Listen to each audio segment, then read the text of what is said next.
कक्षा 12 भूगोल के प्रिय विद्यार्थियों, आपकी पुस्तक का 5वां अध्याय लेकर मैं डॉक्टर अब्दुल हमीद, प्रवक्ता Kamlapati Tripathi boys inter college एक बार फिर इस वर्चुअल कक्षा के माध्यम से आपसे जुड़ रहा हूं। आज आप जिस 5वें अध्याय का अध्ययन करने जा रहे हैं बच्चों, आप देख रहे हैं उसका नाम है प्राथमिक क्रियाएं। प्राथमिक क्रियाएं आर्थिक क्रियाओं का एक प्रकार है, इसलिए यह आवश्यक है कि पहले आप ये जान लें कि आर्थिक क्रियाएं क्या होती हैं। मैंने जो बिंदुवार यहां बनाया है उसमें पहला है आर्थिक क्रिया। बच्चों, आप जानते हैं हर मनुष्य अपनी रोजी रोटी के लिए किसी न किसी क्षेत्र में कोई न कोई कार्य करता है, जहां से उसे आमदनी प्राप्त होती है, इनकम प्राप्त होती है, जिसके द्वारा वो अपने परिवार का भरण पोषण करता है, अपना जीवन निर्वाह करता है। तो जो कार्य वो करता है इसी को आर्थिक क्रिया कहा जाता है। अगर सीधे साधे शब्दों में इसकी परिभाषा देनी हो कि आर्थिक क्रिया क्या है, तो आप ये कह सकते हैं कि मानव अपने जीवन यापन के लिए जो कार्यकलाप करता है, जिसके द्वारा उसे आमदनी प्राप्त होती है, उसे आर्थिक क्रिया कहते हैं। इस पर आपसे सीधा साधा प्रश्न पूछा जा सकता है कि आर्थिक क्रिया किसे कहते हैं, तो आपका उत्तर यही होगा। ठीक है। अब आर्थिक क्रिया के 4 हिस्से हैं जो मनुष्य के कार्य क्षेत्रों के आधार पर विभाजित किए गए हैं। प्राथमिक क्रियाकलाप, जिसको प्राथमिक क्रियाएं यहां लिखा हुआ है, आपका ये लेसन भी है। फिर द्वितीयक क्रियाएं, तृतीयक क्रियाएं और चतुर्थक क्रियाएं।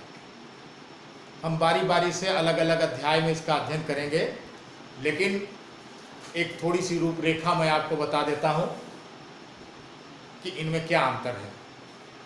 एक उदाहरण के माध्यम से मैं आपको समझाने की कोशिश करता हूं। प्राथमिक क्रिया जो होती है वो प्रकृति द्वारा प्रदत्त संसाधनों पर सबसे पहले होती है, सीधे तौर पर होती है, और बाद में वो सेवा क्षेत्र में जाकर के अलग अलग कार्यों के आधार पर अलग अलग क्रियाओं के रूप में संबोधित किए जाते हैं। जैसे मैं उदाहरण लेता हूं गेहूं का। आप जानते हैं गेहूं मिट्टी में पैदा होता है, भूमि पर पैदा होता है। भूमि या मिट्टी ये प्राकृतिक संसाधन है। तो जो मनुष्य इस मिट्टी या भूमि संसाधन का प्रयोग करके गेहूं को पैदा करता है, वो प्राथमिक क्रिया कर रहा है, यानी किसान प्राथमिक क्रिया कर रहा है। गेहूं की फसल उत्पन्न होने के बाद कृषक उसका कुछ हिस्सा अपने प्रयोग के लिए रखकर, अगर उत्पादन ज्यादा है तो वो उसको किसी व्यापारी को बेचता है। व्यापारी किसान से गेहूं खरीद कर किसी अपनी फैक्ट्री में ले जाता है।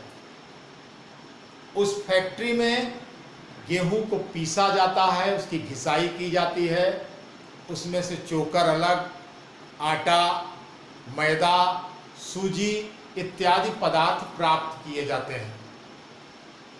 इस प्रोसेस के बाद उस आटे और सूजी, मैदा इत्यादि के द्वारा अन्य प्रोडक्ट भी तैयार होते हैं, जैसे बिस्किट, पावरोटी यानी बेकरी के तमाम आइटम, ये सब चीजें इससे तैयार होते हैं। तो एक प्रकार ये उद्योग है। तो जो ये औद्योगिक क्रियाकलाप संपन्न करते हैं, यानी कारखानों में, फैक्ट्रियों में जो कार्य करते हैं, उनके द्वारा जो कार्य उद्योग संबंधी किया जा रहा है वो द्वितीयक कार्य होता है।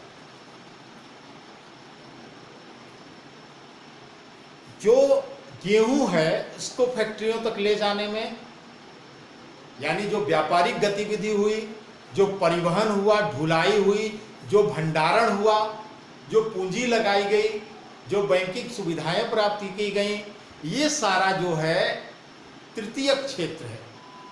यानी इसमें कार्य करने वाले लोग तृतीयक क्रियाकलाप संपन्न करते हैं। और चतुर्थ क्रियाकलाप कुछ और शोध संबंधी उच्च श्रेणी के लोगों के संदर्भ में है, जिसे जब आगे पढ़ाएंगे तो आपको बताएंगे। फिलहाल आपको एक रूपरेखा अवश्य मिल गई होगी कि प्राथमिक क्रिया से किस प्रकार हम द्वितीयक और तृतीयक क्रिया की तरफ बढ़ते हैं। अब हम फिर लौटते हैं अपने मुख्य विषय पर और बात करते हैं इस प्राथमिक क्रिया की। आप आर्थिक क्रिया समझ चुके हैं, हम प्राथमिक क्रिया की बात करते हैं। तो जैसा कि मैंने पहले ही बता दिया है कि ये सीधे सीधे भौतिक संसाधनों पर निर्भर होते हैं। तो प्राथमिक क्रिया का अगर आपको परिभाषा देनी हो तो वो इस तरह होगी कि ऐसी क्रिया जो पर्यावरण और प्रकृति द्वारा प्रदत्त संसाधनों पर प्रत्यक्ष रूप से निर्भर हो, उसे प्राथमिक क्रिया कहते हैं। आप लोग अच्छी तरह समझ लीजिए, इस पर सीधे प्रश्न आता है कि प्राथमिक क्रिया किसे कहते हैं। तो प्राथमिक क्रिया का अर्थ है ऐसी क्रिया जो पर्यावरण और प्रकृति द्वारा प्रदत्त संसाधनों पर प्रत्यक्ष रूप से निर्भर होती है, जैसे भूमि, जल, वनस्पतियां, खनिज, भवन निर्माण संबंधी सामग्री आदि। सीधे तौर पर इनका प्रयोग हम विविध उत्पादों के लिए करते हैं और इस प्राथमिक क्रियाकलाप के अंतर्गत मनुष्य के जो कार्य सम्मिलित हैं उसकी बात करते हैं। वो है आखेट, भोजन संग्रह, पशुपालन, कृषि और खनन। शिकार करना, वनस्पति और पशुजन्य चीजों को चुनकर बीनकर इकट्ठा करना, पशुओं को पालना, कृषि मतलब खेती करना, खनन मतलब जमीन से खोद करके विभिन्न प्रकार के खनिज पदार्थ और अन्य वस्तुएं बाहर लाना। ये सब प्राथमिक क्रियाकलाप के अंग हैं।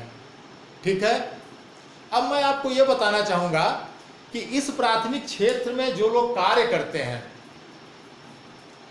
यानी जमीन में से सामान खनिज निकालने वाला, खेतों में काम करने वाला, पशुओं को पालने वाला, शिकार करने वाला, इन सब को हम क्या कहते हैं? ये प्राथमिक क्षेत्र में कार्य करते हैं और ऐसे लोगों को हम कहते हैं रेड कॉलर वर्कर्स, यानी लाल कॉलर श्रमिक। यहां भी आपसे प्रश्न होता है कि प्राथमिक क्षेत्र में क्रियाकलाप करने वाले लोगों को या श्रमिकों को किस नाम से जाना जाता है? इन्हें लाल कॉलर श्रमिक कहा जाता है। एक प्रश्न और यहाँ उठता है कि इन्हें लाल कॉलर श्रमिक क्यों कहा जाता है? तो इन्हें लाल कॉलर श्रमिक इसलिए कहा जाता है क्योंकि ये अपने घर से बाहर ज़्यादातर अपने क्रियाकलाप संपन्न करते हैं, यानी इनका जो कार्य होता है वो ज़्यादा से ज़्यादा घर से बाहर होता है। इसी आधार पर इनको लाल कॉलर श्रमिक कहा जाता है। अब हम आगे बात करते हैं, अब हम बिंदुवार इन सभी को लेंगे और सबसे पहले बात करते हैं आखेट की। आखेट का मतलब होता है बच्चों शिकार। जो ये प्राथमिक क्रिया का ये पहला बिंदु है, ये हमारे आदिम मानव से संबंधित है। यानी हमारा जो आदिम मानव था उसका भोजन प्राप्त करने का जो पहला तरीका था वो था जंगली पशुओं का शिकार करना। तो ये प्राथमिक क्रियाकलाप के अंतर्गत आपका प्रथम बिंदु आखेट जो है ये प्राचीन काल से ही होता चला आ रहा है। पहले लकड़ी और पत्थर के औजार की सहायता से मनुष्य इनका शिकार करता था। आगे चलकर जब थोड़ा विकास आगे बढ़ा तो फिर धातुओं की खोज के बाद तीर और भाले प्रयुक्त किए जाने लगे जानवरों और मछलियों का शिकार करने में, और इसके बाद धीरे धीरे आधुनिक तकनीक के साथ शिकार किया जाने लगा। अब यहां पे सवाल उठता है कि क्या आज भी पशुओं का शिकार किया जाता है? तो मैं आपको बताना चाहूंगा कि पशुओं का शिकार अब उस परिमाण में नहीं होता जैसे प्राचीन काल में होता था, लेकिन आज भी कुछ ऐसे सघन क्षेत्र हैं, जंगली क्षेत्र हैं, जहां कुछ जातियां जनजातियां इस प्रकार की हैं जो अपने भोजन संग्रह के लिए पशुओं का शिकार करती हैं। यद्यपि जब तक पशुओं का शिकार भोजन के लिए किया जाता था, तब तक पर्यावरण और पशुओं का एक संतुलन बना हुआ था। लेकिन आगे चलकर शिकार के इस क्षेत्र में कुछ गलत लोग सामने आ गए, जिन्होंने खाद्य सामग्री के लिए यानी खाना प्राप्त करने के लिए पशुओं का शिकार नहीं किया, बल्कि बड़े पैमाने पर उनकी हत्या की। जैसे विशाल हाथियों को हाथी दांत के लिए मार देना, बाघ और चीतों को उनकी खाल के लिए मार देना, और इस बड़े परिमाण में उनको मारा जाने लगा कि उनकी नस्ल समाप्त होने की स्थिति आ गई। और जब दुनिया के विभिन्न देशों में ऐसी स्थिति पैदा हुई, तो वहां की सरकारों ने पशुओं के शिकार पर रोक लगा दी। कई देशों में पशुओं के शिकार पर रोक लगा दी गई है, और ऐसा इसलिए किया गया ताकि पशुओं की नस्ल बची रहे लंबे काल तक, अगली पीढ़ी तक, उसके आगे वाली पीढ़ी तक उनकी नस्ल बची रहे। ठीक है, इसी क्रम में हम मछली के शिकार को भी शामिल करते हैं। आदिकाल से ही मछलियों का शिकार होता रहा है। आज के आधुनिक जमाने में मछली पकड़ने का ढंग थोड़ा वैज्ञानिक हो गया है। ज्वार भाटा से उठने वाले जल को मशीनी जालों में के द्वारा मछली को फंसाया जाता है, बड़े परिमाण में मछली पकड़ी जाती है। लेकिन इसका अर्थ ये नहीं है कि मछलियों का शिकार मछुआरों ने करना बंद कर दिया। आज भी समुद्र से बड़े पैमाने पर और नदियों से भी मछली पालन और मछली पकड़ने का कार्य मछुआरों द्वारा किया जाता है। ये भी हमारे इस आखेट अर्थात शिकार की श्रेणी में ही आता है। अब हम बात करते हैं कि ये, जैसा कि अभी मैंने कहा कि कुछ क्षेत्रों में आज भी ये शिकार की परंपरा चल रही है, यानी कुछ ऐसी आदिम जातियां हैं जो आज भी घने जंगलों में रहती हैं और पशुओं का शिकार करती हैं। तो वो क्षेत्र कौन से हैं, ये मैं आपको बताना चाहूँगा। मुख्य रूप से ये दो क्षेत्र हैं। एक तो विश्व के सबसे ठंडे क्षेत्र हैं, शीत प्रधान क्षेत्र, और दूसरे बहुत गर्म क्षेत्र जो हैं दुनिया के। ऐसे क्षेत्रों में शिकार की परंपरा आज भी छिटपुट रूप से चल रही है। ठीक है, तो अब हम बात करते हैं अगले बिंदु की। भोजन प्राप्त करने का या रोजगार प्राप्त करने का ये दूसरा तरीका है, जिसको हम कहते हैं भोजन संग्रह। भोजन संग्रह का मतलब होता है खाद्य सामग्री को इकट्ठा करना, जुटाना, चुनकर बीनकर ले आना। ये भी अत्यंत प्राचीन काल से होता आया है। भोजन, वस्त्र और अन्य आवश्यकताओं की पूर्ति के लिए पहले का भी मनुष्य पशु और वनस्पति उत्पादन पर आश्रित था और उनका संग्रह किया करता था। और सबसे बड़ी बात कि बिना पूंजी का यह व्यवसाय है, इसमें कोई पैसा नहीं लगाना पड़ता, और अगर तकनीकी ज्ञान नहीं के बराबर है तब भी इस कार्य को आसानी से किया जाता है। और मैं आपको बता दूं, आज भी विश्व के कुछ क्षेत्रों में यह कार्य किया जाता है। मनुष्य जंगल और जंगल की जो वनस्पतियां हैं उनसे और जंगलों में रहने वाले विभिन्न पशुओं से आज भी भोजन संग्रह की कुछ वस्तुएं चुनकर बीनकर के ले आता है, जिसको हम भोजन संग्रह कहते हैं। आधुनिक समय में भोजन संग्रह का ये क्या कार्य जो है वो थोड़ा व्यापारिक तौर पे यानी व्यापार के रूप में देखा जाने लगा है। जैसे पशुओं से चमड़ा, पेड़ की छाल से कुनैन प्राप्त करना, कई ऐसे रेसे जंगलों से वो वनस्पतियों से प्राप्त करते हैं जो कपड़ा बनाने के काम आता है। ऐसी पत्तियां कई हैं जिसमें दवा का गुण होता है, उससे दवा, क्रीम, ये सब चीज़ें बनाई जाती हैं। कुछ पेय पदार्थ भी उन पत्तियों से प्राप्त होते हैं। कुछ फलों से तेल निकाला जाता है। कुछ फल सीधे सीधे खाने के लिए प्रयुक्त किए जाते हैं।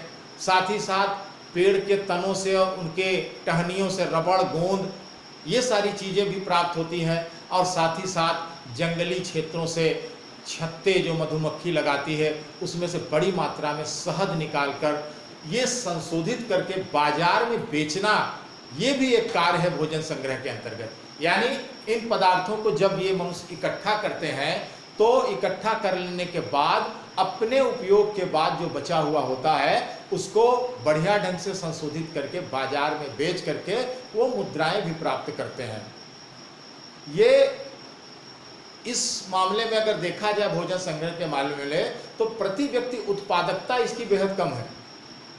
और सबसे बड़ी बात यह हो गई है कि आजकल कृत्रिम और नकली उत्पादों ने इस भोजन संग्रह के कार्य को बेहद कमजोर कर दिया है। जैसे नकली रेशम बना लेना या प्लास्टिक की नकली चीज़ें बना ले, प्राकृतिक रबड़ की बजाय कृत्रिम चीज़ों से चीज़ें तैयार कर लेना, तो इन सब चीज़ों से जो भोजन संग्रह का कार्य है ये थोड़ा सा कमज़ोर पड़ा है। हालांकि मैं आपको बताना चाहूँगा कि विश्व के 2 महत्वपूर्ण क्षेत्र हैं जहाँ पे भोजन संग्रह का कार्य आज भी बहुत से जनसमूह करते हैं। तो पहला इसमें उच्च अक्षांश वाले उत्तरी कनाडा, उत्तरी यूरोसिया और दक्षिणी चिली। दूसरे क्षेत्र निम्न अक्षांश वाले हैं जिसमें अमेजन बेसिन है, दक्षिणी अमेरिका का, दक्षिणी अफ्रीका का कांगो बेसिन है, ऑस्ट्रेलिया का दक्षिणी भाग है और दक्षिणी पूर्वी एशिया है। तो आपसे यहाँ भी प्रश्न पूछे जा सकते हैं कि भोजन संग्रह का कार्य आज भी किन 2 महत्वपूर्ण क्षेत्रों में किया जाता है, ठीक है, और क्या क्या ऐसी चीज़ें हैं जो भोजन संग्रह के रूप में मनुष्य, वनस्पतियों और पशुओं से प्राप्त करता है। इसी में से प्रश्न इस तरह से बनते हैं, ठीक है। तो अब हम बात करते हैं पशुपालन। पशुपालन एक महत्वपूर्ण व्यवसाय है और प्रारंभिक काल में मनुष्य पशुओं को नहीं पालता था, लेकिन जब हमारा शिकारी समुदाय इस बात को समझने लगा कि केवल शिकार करने से जीवन यापन संभव नहीं है और कुछ करना पड़ेगा, तब उन्होंने पशुओं को पालने का कार्य शुरू किया। तो पशुओं का कार्य जो शुरुआती दौर में शुरू हुआ वो बहुत छोटे स्तर का था। कुछ जानवरों को अपने घर पर ही किसान, उन्हें हम किसान ही कह सकते हैं या पशुपालक कह सकते हैं, वो पालते थे और उसका लाभ उठाते थे। आगे चल करके इसको थोड़ा सा व्यापक तौर पर देखा जाने लगा। जो जीवन निर्वाह का स्तर का पशुपालन था उसको थोड़ा और आगे बढ़ाया गया और विभिन्न जलवायु प्रदेश में पाए जाने वाले पशुओं का चयन किया गया कि कौन से पशु इस जलवायु में या हमारे क्षेत्रीय विविधता वाले समाज में रह पाएंगे और हमें लाभ पहुंचा पाएंगे। ऐसे लोगों का चयन मनुष्य ने किया और फिर चयनित करने के बाद उन्होंने पशुओं को पालने का कार्य किया। और आधुनिक समझ में तो आप देख रहे हैं कि भौगोलिक कारकों और तकनीकी आधार पर वैज्ञानिक ढंग का पशुपालन प्रारंभ कर दिया गया है, जो व्यापारिक और व्यावसायिक दृष्टिकोण से बहुत महत्वपूर्ण है। तो अब हम देखेंगे इस पशुपालन में 2 किस्म का पशुपालन है, यानी पशुपालन के प्रकार। तो पशुपालन के 2 प्रकार हैं। पहला प्रकार है चलवासी और दूसरा प्रकार है वाणिज्यिक। तो पहले हम लोग देखते हैं चलवासी पशुपालन क्या है। चलवासी पशुपालन में जो पशुपालक का परिवार होता है वो पशुओं के साथ साथ चरागाह और पानी की खोज में एक स्थान से दूसरे स्थान पर आता जाता रहता है। यानी पशुपालन का यह प्रकार गतिशील होता है। प्राचीन जीवन निर्वाह का तरीका यही था और आज भी कुछ स्थानों पर पशुपालन का यह तरीका संचालित होता है। पशुपालक ऐसे समाज का पशुपालक अपने भोजन, वस्त्र, औजार, यातायात के लिए पशुओं पर निर्भर है और इन पशुओं से उसे आय का स्रोत यानी दूध, मांस, ऊन, खाल, हड्डी, ये सब चीजें प्राप्त होती हैं। अब इनका प्रवास यानी चलना इधर से उधर कैसे होता है, मैं ये भी आपको बताना चाहूंगा। ऐसे पशुपालक समाज जो मैदानी क्षेत्र में रहते हैं, जब गर्मी आ जाती है, घासें खत्म हो जाती हैं या सूख जाती हैं, तब इनके पशुओं के चारे की समस्या उत्पन्न होने लगती है। इसी समय वो पूरे समूह के साथ, यानी उनका परिवार भी होता है, जानवर भी होते हैं सारे उनके, ये सब एक साथ पहाड़ की ऊंचाइयों की तरफ चढ़ना शुरू कर देते हैं। ये मैं पर्वतीय क्षेत्रों के आसपास के लोगों की बातें बता रहा हूँ। ये पर्वतों की तरफ चढ़ना शुरू कर देते हैं। क्यों?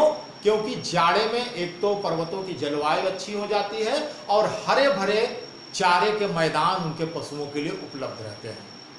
तो ये गर्मी बढ़ने के साथ साथ पहाड़ों पर चढ़ते चले जाते हैं। नए नए चरागाह उनके पशुओं को मिलते हैं, वो अपना टेंट और तंबू लगा लेते हैं और उनके पशुओं को चारा मिलता रहता है। साथ ही साथ इनको उससे दूध और ऊन और खाल और जो भी चीज़ें हैं, मांस वगैरह, वो सब प्राप्त होता रहता है। तो पशुपालन एक तरीके से जलवायु से संबंधित हो जाती है। इसी प्रकार जब कड़ाके की सर्दी पड़नी शुरू होती है तो वहां की घासों पर बर्फ जम जाती है और पशु तब ढंग से चारा अपना प्राप्त नहीं कर पाते हैं। और चूंकि उस समय वर्षा खत्म होकर के गर्मियां शुरू होने वाली होती हैं, जाड़ा शुरू होने वाला होता है, तो ऐसे में जो समतल एरिया होता है पहाड़ के नीचे, वहां पे हरी घास का अच्छा चरागाह बनकर तैयार रहता है। तब ये अपने पशुओं को पर्वतों पर से नीचे लाते हैं। इसको हम ऋतु प्रवास भी कहते हैं। ऋतु प्रवास यानी मौसम के अनुसार एक स्थान से दूसरे स्थान पर आना और जाना। ठीक है, मैं यहाँ आपको एक उदाहरण देता हूँ। हिमालय के पर्वतीय क्षेत्र में, हमारे भारतीय क्षेत्र की मैं बात कर रहा हूँ, हिमालय के पर्वतीय क्षेत्र में गुज्जर, बकरवाल, गद्दी और भूटिया ये ऋतु प्रवास करते हैं। यानी जो ढंग से मैंने बताया कि अपने पशुओं को ऊपर लेके जाते हैं गर्मियों में और जाड़ों में उनको लेकर फिर मैदानी क्षेत्र में लौटते हैं, पशुओं को चराते हुए जाते हैं और चराते हुए लौटते हैं, तो इसको ऋतु प्रवास कहते हैं। ऋतु प्रवास की ये परंपरा हमारे हिमालय क्षेत्र की 4 जनजातियां आज भी करती हैं। इस पर आपसे प्रश्न पूछा जा सकता है, ध्यान रखिएगा। ये 4 जनजातियां कौन सी हैं? गुज्जर है, बकरवाल है, गद्दी है और भूटिया है। ठीक है। पशुचारण जैसा कि मैंने पहले बताया जलवायु और क्षेत्र के अनुसार होता है। उष्णकटिबंधीय अफ्रीकी क्षेत्र जो हैं वहां गाय बैल ज्यादा पाले जाते हैं। आपको मैं बता दूं ठंडे क्षेत्रों में भी ऐसा होता है। जो ध्रुवीय प्रदेश हमारे हैं, तो ध्रुवीय प्रदेशों में क्या होता है, टुंड्रा प्रदेश जिसको हम बोलते हैं, यूरोप और एशिया का जो एकदम उत्तरी भाग है वो टुंड्रा प्रदेश कहलाता है। तो जब बहुत ज़्यादा बर्फ उत्तरी क्षेत्रों में पड़ जाती है तो अपने जानवरों को लेकर टुंड्रा प्रदेश के वासी, जिन्हें एस्किमो कहा जाता है, वो थोड़ा दक्षिण की तरफ आ जाते हैं। तो यहाँ बर्फ पर थोड़ी जमी हुई घास मिल जाती है उनके पशुओं के लिए, और उसके बाद जैसे ही थोड़ा सा बर्फ पिघल जाती है उत्तरी क्षेत्र की, तो ये फिर वापस उत्तरी क्षेत्र की तरफ लौटते हैं। तो इसका मतलब आने जाने का, ऋतु प्रवास का इनके यहाँ भी परंपरा है। साथ ही साथ कुछ ऐसे भी उदाहरण हैं, जैसे मरुस्थलीय क्षेत्र है, वहाँ भी हमको ये देखा जाता है कि कुछ क्षेत्र में वर्षा होती है 6 महीने और दूसरे क्षेत्रों में नहीं होती है। तो जब वर्षा होती है तो मरुद्यान पनप जाते हैं, घास के मैदान थोड़ा ठीक हो जाते हैं, तो अपने पशुओं को लेकर के मरुस्थल के लोग वहाँ चले जाते हैं, और उसके बाद जब वहाँ से बारिश का मौसम खत्म हो जाता है, घास खत्म हो जाती है, तो जिस दूसरे क्षेत्र में वर्षा काल शुरू होता है, घास का मैदान पाया जाता है, तो उस तरफ वो प्रवास करते हैं। तो हम देखते हैं कि पर्वतीय क्षेत्रों के साथ साथ शीत के टुंड्रा प्रदेश में और साथ ही साथ मरुस्थलीय क्षेत्रों में भी ये ऋतु प्रवास वाला पशुपालन संपन्न किया जाता है। मैं यहाँ आपको बताना चाहता हूँ कि जो आपका उष्णकटिबंधीय अफ्रीकी क्षेत्र है वहाँ पे ज़्यादातर गाय बैल पाले जाते हैं। मरुस्थलों में भेड़ बकरी और ऊँट पाले जाते हैं। तिब्बत और इंडीज पर्वतीय क्षेत्रों में याक और लामा, ये झबरे जानवर होते हैं जिनके लंबे लंबे बाल होते हैं। और टुंड्रा प्रदेश यानी ध्रुवीय क्षेत्रों में ये रेंडियर, ये कुत्ते की प्रजाति होती है, इसको बड़े पैमाने पर ये लोग पालते हैं। तो ये वहाँ के कुछ मुख्य जानवर हैं। ठीक है, आपने चलवासी समझ लिया। अब हम बात करेंगे वाणिज्यिक पशुपालन की। वाणिज्यिक पशुपालन पश्चिमी संस्कृति से प्रभावित है। पश्चिमी संस्कृति समझ रहे हैं? पश्चिमी देशों की संस्कृति है कि वो कोई कार्य ऐसे चलते हुए नहीं करते हैं, वो उसको वैज्ञानिक ढंग से अच्छी तकनीक और अच्छी पूंजी के साथ प्रारंभ करते हैं। तो इसी को कहते हैं पश्चिमी संस्कृति। तो वो पश्चिमी संस्कृति से प्रभावित होता है ये वाणिज्यिक पशुपालन, और ये चलवासी पशुपालन की अपेक्षा व्यवस्थित और पूंजी प्रधान होता है। मैंने पहले ही कहा कि अच्छी पूंजी के साथ इस तरह का कार्य शुरू किया जाता है। वाणिज्यिक पशुपालन में देखिए क्या होता है, इसमें संबंधित संस्था या लोग या पशुपालक एक बड़े क्षेत्र को चयनित करके और वहां पे घास का एक बड़ा मैदान विकसित करते हैं। उसको 4-6 हिस्सों में बांट दिया जाता है। मैं उदाहरण से बताता हूं, जैसे एक मैदान को 4 हिस्सों में बांट दिया गया। पहले वाले बड़े हिस्से में घास बो दी गई, जब थोड़ी सी घास बढ़ी तो दूसरे वाले में घास बो दी गई, फिर कुछ दिनों के बाद तीसरे वार्ड में घास बोई गई, और फिर अंत में चौथे वार्ड में घास बोई गई। इतने में पहले वार्ड की घास खूब बड़ी बड़ी हो गई, यानी पशुओं के लिए एक अच्छा चरागाह तैयार हो गया। अब बड़े बड़े बाड़े बना करके, गौशालाएं बना करके उसमें उन्होंने पशुओं को रखा हुआ है। रोज उस संबंधित बाड़े में अपने पशुओं को छोड़ देते हैं। महीनों खूब अच्छा चारा पाते हैं पशु, और जब उस वार्ड की घास समाप्त होने लगती है तब पशुओं को दूसरे वार्ड में फिर भेजा जाने लगता है, और पहले वार्ड में फिर घास के बीज डाल दिए जाते हैं जो धीरे धीरे बढ़ने लगते हैं। दूसरे वार्ड की घास खत्म होने पर पशुओं को तीसरे वार्ड में भेजा जाता है, तीसरे से चौथे, और इस तरीके से एक चक्र बन जाता है। पशुओं को साल भर अच्छी मात्रा में घास मिलती रहती है, जिससे उनकी उत्पादन क्षमता, दूध की, ऊन की उत्पादन क्षमता बढ़ती ही चली जाती है। समझ गए आप? तो पशुपालक जो होते हैं वो वाणिज्यिक ढंग से पशुपालन करते हैं। कभी कभी कुछ जानवरों को सिर्फ मांस के लिए पाला जाता है। मैं आपको बताना चाहूँगा, यहाँ पर मैं अमेरिका का उदाहरण देना चाहता हूँ। बच्चों, आप जानते हैं या नहीं जानते तो आज जान लीजिए, अभी आपको आगे पढ़ना है। अमेरिका दुनिया का सबसे बड़ा मक्का उत्पादक क्षेत्र है, और आप जानते हैं मक्का दुनिया की एक महत्वपूर्ण खाद्य फसल है, मनुष्य भी इसको खाते हैं, लेकिन अमेरिका में मनुष्य इसके खाद्य पदार्थ के रूप में इसका उपयोग नहीं करते। वहां पर मक्का खिलाया जाता है सूअर को। सूअर के बच्चे जब पैदा होते हैं, बड़ी संख्या में होते हैं, उनको बाड़ों में रख करके और पानी में भिगो करके लगातार मक्का दिया जाता है। प्रोटीन वाला यह पदार्थ खा करके वो बहुत तेजी के साथ विकसित होते हैं, और जब वो बड़े हो जाते हैं तो उनका मांस उसको काट करके डिब्बों में बंद करके, और एक ऐसी तकनीक की जल्दी वो खराब ना हो, दुनिया के कई देशों में भेजे जाते हैं। ये तो सिर्फ संयुक्त राज्य अमेरिका के सूअर की बात मैं कर रहा हूँ। ऐसा अन्य पशुओं के साथ दुनिया के कई देशों में होता है। उनके मांस, उनके दूध, इन सारी चीज़ों को प्रसंस्कृत करके और डिब्बों में बंद करके उसको विदेशों में भेज करके अच्छी कमाई ऐसे देश करते हैं। मैं आपको बताना चाहता हूँ कि ऐसे देश जो हैं वो अपने पशुओं का बहुत ख्याल रखते हैं। वैज्ञानिक ढंग से उनकी देखरेख होती है, उनके प्रजनन, उनकी नस्ल सुधार, बीमारी से उनके बचाव और उनके स्वास्थ्य वगैरह की बहुत अच्छी वहाँ व्यवस्था होती है। डॉक्टर्स होते हैं जो हमेशा पशुओं पर नज़र रखते हैं।